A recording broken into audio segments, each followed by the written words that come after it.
fast corners and even faster straights, a monster of a chicane and bumps like sleeping policemen, Thruxton's a track that delivers the unexpected. A bit like this year's BTCC, really. James Thompson and independent superhero Matt Neal took a win each at Donington's season opener. But it was all changed at Silverstone. Jason Plato and the new boy Laurent Aiello took the honours. And the touring car rookie Jean-Christophe Fouillon grabbed a podium too.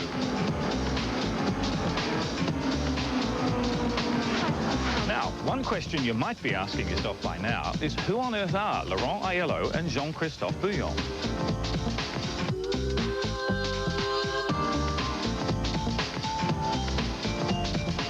Hi, I'm Laurent Aiello. I'm French. I've been French champion in '94 and German champion in '97. And this season I'll be driving the Nissan Primera in BTCC.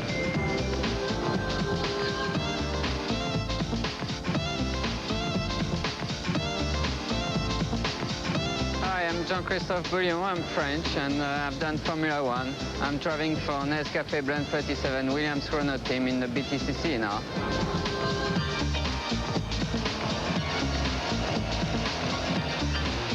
So, how's life in the British Touring Car Championship treating them so far? The reality is much better than what I expected. I think we are all here to get some points, not here for banging the car. And but at the moment, I'm not saying that BTCC is worse than Germany. Come to see me in a few races, maybe I would change my mind, but I don't think so.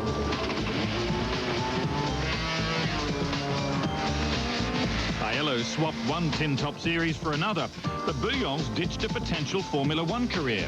How come?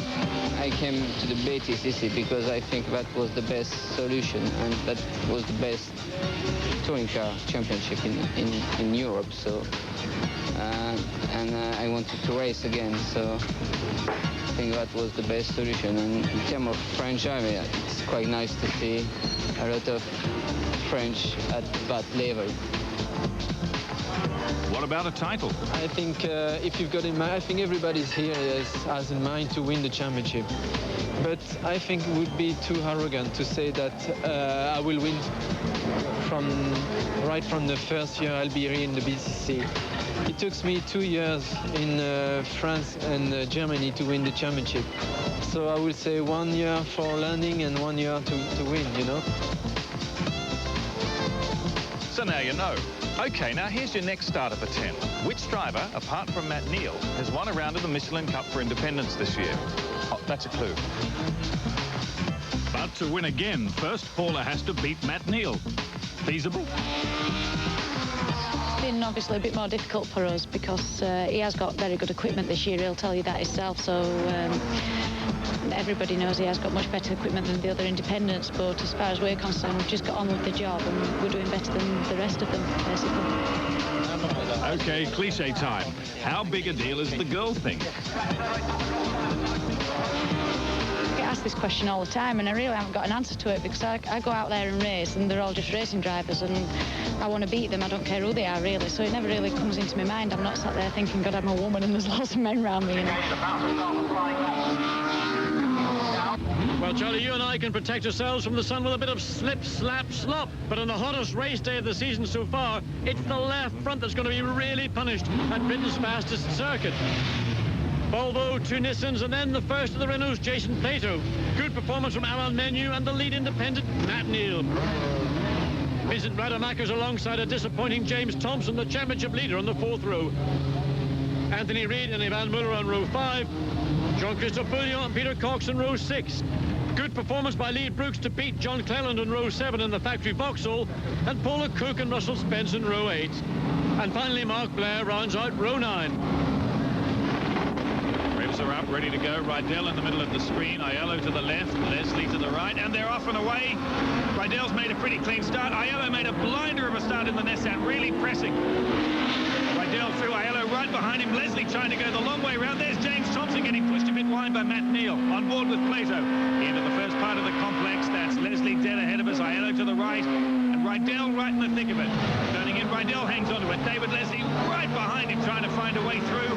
pushing very hard. Rydell's got the measure of the lot of them as they go out through the back of the complex. Everyone appears through safely. On board now with the Van Muller as we take the big run out to the back of the circuit. And there's James Thompson. We saw him a little bit wide early on. Bit of a dab under brakes under Noble. He's really getting pressured. Right ahead of him is Matt Neal, the lead independent. Into the fast right-hander now over 100 miles an hour. And losing places. That's Rademacher slid straight past us. I don't know whether that Vauxhall got a little bit untidy. And that Menu's made a pretty strong start as well. Down towards Church for the first time. They're on board with Matt Neal. Look ahead. There's contact there. That's one of the Renaults going inside of one of the Fords, and they've both been spun off to the outside of the circuit. That's Jason Plato on the infield, rejoining maybe with damage. He's really giving him some hurry up. Aiello's push, but there's Paula Cook. Paula Cook is off, locked up, bang, straight into the tyre wall. Fails to take the chicane. Jason Plato limping into the pits, and it's Menu. Menu is the second of the Fords. Damage to the front left of his car. Big damage. They've obviously had a very big coming together, and what a place to do it, Church Corner. Jason Plato's Renault in the pits. Look at Alain Menu's car, left front, badly damaged. That car will not be out for the remainder of this race. Plato might get a repair. His right front doesn't look so badly damaged, but what a big shot in Church. Paula Cook climbing out of the car. She's obviously okay, looks fine, but I don't know whether she jumped or whether she was pushed. Well, let's look and see. This is on board with Mark Blair. You can see the white car on the left, the picture coming up into the chicane. There she goes, locks up the front wheel then, and then as a result loses both the steering and any braking power, hits the tyre barrier very hard indeed, but she's okay, thank goodness. Now here's another look at that incident. There is Jason Plato going very wide, a real tank slapper through Church, and then he hits Alain Menu and spins him off into the infield. Incredibly lucky not to get cleaned up. That whole incident, let's watch. This is on board with Jason Plato. Look, Aiello's car ahead, it goes to the left. Plato tries to go up the inside. Aiello cuts back, Plato lifts off, gets oversteer, then gets a bite. The car dives across to the right of the track, drives straight into the side of Alain Menu. He's the innocent victim, and both cars severely damaged. Whole problem of having to have a lift through such a fast corner. Meantime, back at the front is Rickard Rydell coming under some serious pressure now from David Leslie. Leslie's all over the back of Rydell, and look at the gap they've got off the rest of the field. They've absolutely bolted away. On board with Bouillon now. That ahead of us is John Cleland in one of the Vauxhalls, and to the left of him is Anthony Reid in the remaining Ford. What a fabulous midfield scrap this is. Two abreast round Allards. That's gutsy stuff. Just got the inside running, hanging onto it. That is really hairy around there. Jean-Christophe Bouillon, in his first season in touring car racing in England, really understanding what motor racing is all about. One man who knows tons about what it's about is Rickard Rydell, and a bloke that's been doing it even longer is David Leslie, who's right on his boot lid now as we go down towards Church Corner, that very, very fast part of this track that Rickard's told us is such a hairy moment. Turn in now.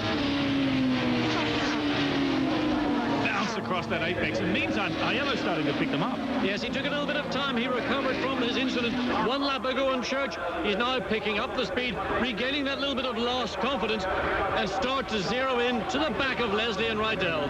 Leslie really reeling him in under brakes there, standing on it. That Nissan really pulling Rydell in. On board with the Van Muller. Ahead of us a flaming barbecue Rademacher, really backing off the gas into the chicane. That's really throwing some big flames out the back of the Volvo. There just as we turn into the right hand of the Allards. Big nasty bump there in the middle of it. Yes, we saw that spin James Thompson had in qualifying. The bump on Allard, if you hit it too far to the left, it will just throw the car right round. Now James Thompson getting a bit of pressure now from Rademacher, and Muller really giving Rademacher some pressure of his own, trying to find a way through. We leap out onto the backside of the circuit now. Joining the battle as well, and here's the battle at the front, and as you said, Waddy, Aiello is now a part of it. This is a three-way scrap for first. And the advantage that Aiello has right now is he's not sufficiently close to the back of his teammate to be affected by the aerodynamics, and just watch how he's going to charge up to the back of Leslie as they come up into the chicane. That's the view back. We can spot the gap.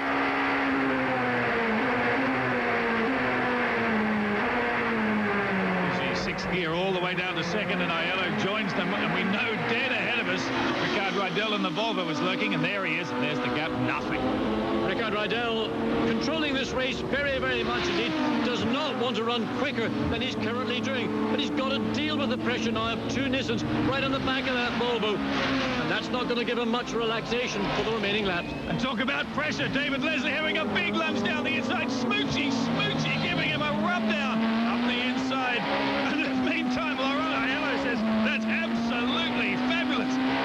David Leslie rubbing up and down the side of Rydell like a stray cat in the street, and Aiello saunters straight past his teammate and stuff. I'm beginning to become very impressed by Laurent Aiello. He read the situation between Leslie and Ricard Rydell so well. He let them come together, make contact. He then used his advantage to slingshot past his teammate. He's now the first of the two Nissans. Ricard Rydell must be seeing double. Looks in his rear vision mirror. They're side by side, but it's a different one behind him. Now we're on board with Aiello. What's he going to do? When Leslie was behind Rydell, he was aggressive, attacking everywhere. Aiello seems much more in control, much more calm. He's thinking about it. He's plotting. Where am I going to find my way past before 16 laps are over? And while Aiello thinks about it, Leslie tries to do it. Slides up the outside of his teammate, tries to find a way back past to snatch back that second place. And as we saw on the grid, the times between these guys and the rest is so great they have just disappeared into the distance. Hard under brakes, real pressure for Rydell into the Campbell-Cobb-Seagrave chicane. Aiello not as close as David Leslie was only a lap ago. Now on board with Ivan Muller, right ahead of us is James Thompson and Rademacher in the second of the Volvos. Now Muller is trying to work a way around here. 3 abreast, 3 into 1 is not going to go as we leave the complex. It's certainly not going to go. That was James Thompson saying, forget it, mate. And that's Ivan Muller, ice racing champion in France. The grass is slippery, but it's not the quickest way round Thruxton.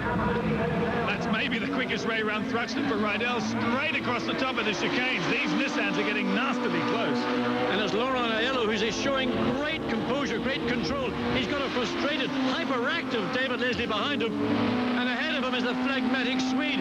He knows he's got to be wheel perfect for the remaining laps. All right, there he goes, Laurent Aiello, around the outside. Big lunge from Aiello. Aiello trying the Swedish shuffle. There's a straight panel on Rydell's car and he's rubbed it off and he's passed. Someone's got the wiring wrong here. That's the Swedish shuffle, but the Swedes actually lost places. What's going on here? And David Leslie trying to go through as well. On board with Rydell. Where is he? Where's Leslie? He's over to the left there somewhere. There he is. Lunges straight past us. Rydell lost momentum and 2 places. Well thought of maneuver by Aiello, but David Leslie once again used that advantage to find a way past Ricard Rydell. Rydell leading the race before they came to the complex, back in 3rd place, halfway around the lap. Will they open up a gap? Where's David Leslie going? He hasn't gone through Church. He's off. Pirouettes across the grass. Is he going to hit anything? The left front. I'll repeat. Puncture on the left front. Trying to get it across the grass and back to the circuit. Been off at the past one, Church. David Leslie, a victim of the left front of Church. High-speed ride over the grass. Let's look at it again, another angle. Watch the second car, the middle of those 3 cars. As he comes into Church, car runs wide. He just can't steer the car. There we'll see, look, a big sod or piece of tar flies off. David Leslie's race is over. Amazing that he doesn't hit anything as he now limps back to the pits. And there you are, Watty. Jim, left front, okay. Have a look at the damage as well, okay. Have a look at the damage. If it's bad, just retire it. Sorry, left hand front. Quick look. Empty the grass catcher. Well, I'm surprised. I would have thought there was much more damage to Leslie's Nissan than that, but the team get him back out. But, of course, position and points were gone this afternoon in the sprint race. Now, here's another Nissan under pressure. To our right somewhere is Matt Neal. There he is, the Whiz Kid Independent, and right behind him and trying to get through him is Vincent Rademacher. Really putting him under some pressure, and here are some Hondas at play. In front is Peter Cox. Right behind him is James Thompson. On board with Cox. Where's Thompson? He'll be in there to the right somewhere. Holding off his teammate.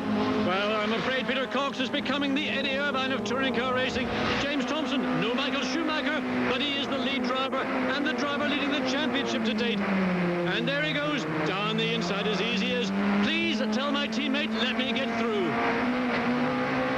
Let's see how they perform as the pair of them leave the complex and storm out into the back. Not maybe going as quickly as you'd have thought here.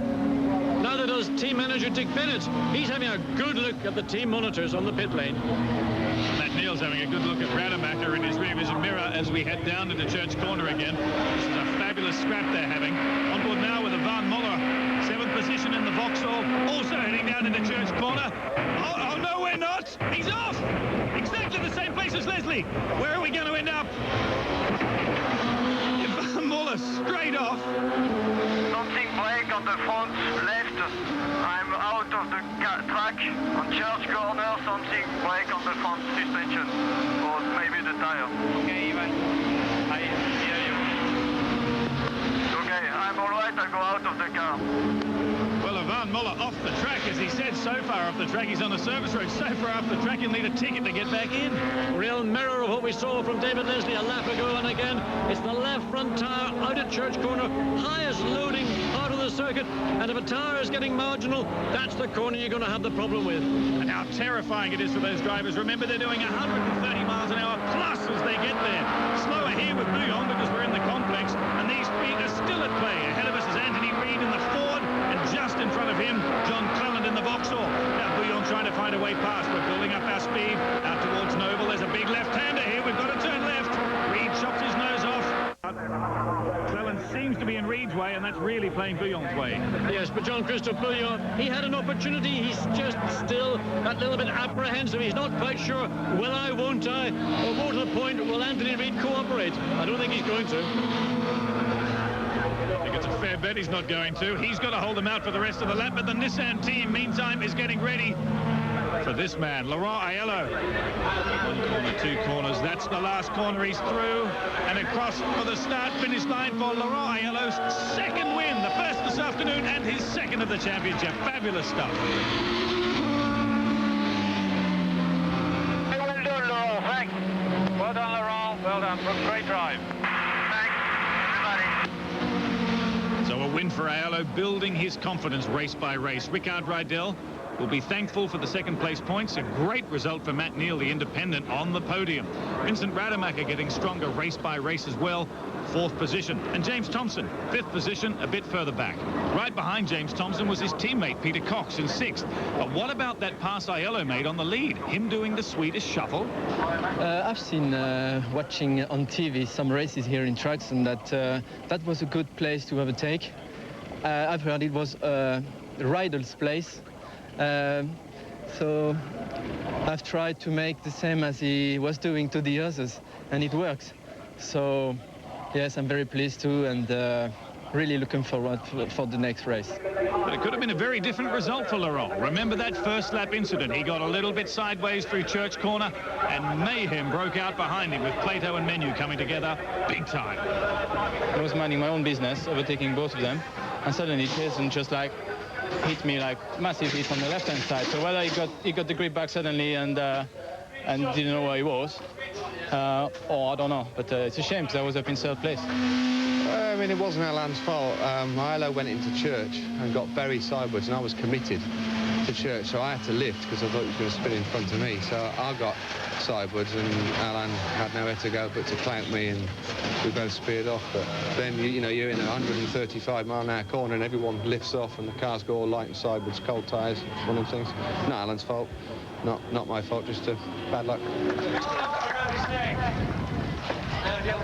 A canny but very intelligent drive from Laurent Aiello makes him now twice a winner in the sprint race. But for this afternoon's feature race, it's going to be a lot more difficult.